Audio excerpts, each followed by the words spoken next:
เนอะก็ตะวันนี้ก็เจอโยมได้โอ้ถึงเรื่องการกินการทานว่าจะทานอย่างใดนะมันบริบูรณ์ก็เป็นทุกข์เป็นยากอย่างญาติโยมเนี่ยยังก็ตามจะทานยังก็ตามถ้าจิตใจเฮามันสูงเนี่ยใจเป็นมหากุศลใจเป็นบุญเป็นกุศลเนี่ยจะถวายพกทรัพย์อันยังก็ตามมันขึ้นต้นอยู่ที่เจตนาของเฮาต้องบริบูรณ์บริสุทธิ์ก็มีเจตนาพร้อมก่อนที่จะทานหรือเวลากำลังทานกำลังบริจาคก็มีเจตนาอันแน่วแน่บ่หวั่นไหวทานแล้วก็ยังมีเจตนาดีอยู่บริสุทธิ์ครบองค์อยู่จะไม่มีความเดือดร้อนภายหลังจะไม่มีความกินแหงแข็งใจภายหลังญาติโยมบางท่านบางคนกินแหงได้ตาลแง่วตัวเนี่ยวัดเนี่ยกินแหงได้ตาลเท่าเอาเสียดายเนี่ยโอ้ยก็ตาลไปแล้วไปกินแหงจะไปเสียเจตนาบางคนก็ลืมตัวเพราะขาดสติตาลที่อันที่นี่หูข่าวมาลุนตุเป็นอย่างอันตุเป็นอย่างอี้กินแหงได้ตาลนั่นบางหูงูอย่างอี้ถึงมาตานะก็มันมาหูนะก็เป็นอย่างเจตนาตั้งใจแล้วมันถึงได้บุญแล้วพอออกไม่ออกนี่ก็ฝากไว้แล้วก็ได้ตอบปัญหาแก่โยมเอาละเนาะญาติโยมวันนี้พบกันโอกาสเวลาพอสมควรอายุวันโอสุขังพลัง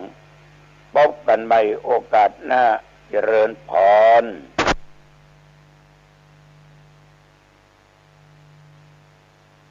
สวัสดีครับท่าน ผู้ฟังที่เคารพธรรมสาระเรื่องราวต่างๆที่ได้นำเสนอกันไปช่วงนี้ก็เป็นช่วงของการนำเสนอสาระข้อมูลเกี่ยวกับเรื่องของโลกของเปรตเรียกว่าเปตโลกคนทำความชั่วแล้วไปเกิดเป็นเปรตเป็นสัตว์อบายนะครับที่มีความทุกข์ยากลำบากคนเราในสมัยที่เป็นมนุษย์หรือเป็นสัตว์เดรัจฉานอยู่ก็ตามหรือจะเป็นอะไรที่รู้มีความรู้สึกจะเป็นมนุษย์หรือเป็นอมนุษย์ที่ไม่ใช่มนุษย์เป็นเทวบุตรเทวดาเป็นพระอินทร์พระพรหมเป็น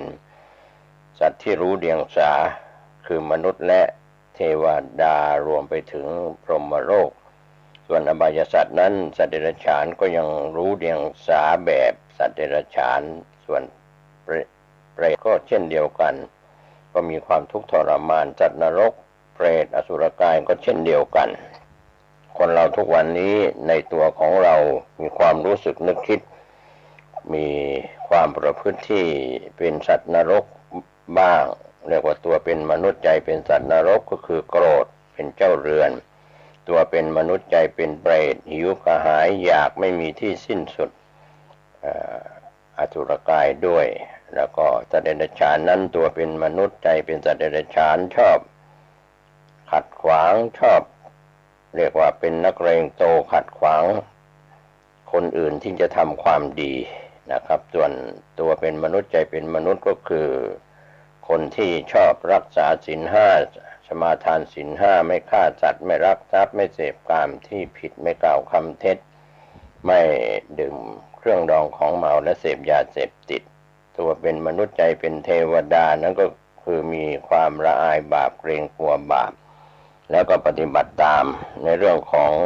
สมาธิภาวนาตายแล้วก็ได้ไปบังเกิดในพรหมโลกคือตัวเป็นมนุษย์เรียกว่าผู้ที่เป็นมนุษย์แล้วก็เจริญสมถกรรมฐานภาวนาฌานสมาบัติเกิดก็ไปบังเกิดในพรหมโลกอย่างนี้เรียกว่าตัวเป็นมนุษย์ใจเป็นสัตว์อบายทั้งสี่ตัวเป็นมนุษย์ใจเป็นมนุษย์ตัวเป็นมนุษย์ใจเป็นเทวดาเป็นพรหมอะไรก็แล้วแต่ที่เราจะพูดถึงกัน ในเรื่องของจิตใจนะครับท่านผู้ฟังก็วันนี้ถ้าเรามาศึกษาต่อเรื่องของเปรตโลกของเปรตตอนที่4พุทธเปตวัตถุว่าด้วยบุพกรรมของเปรตทั้ง4สมัยหนึ่งนั้นพระม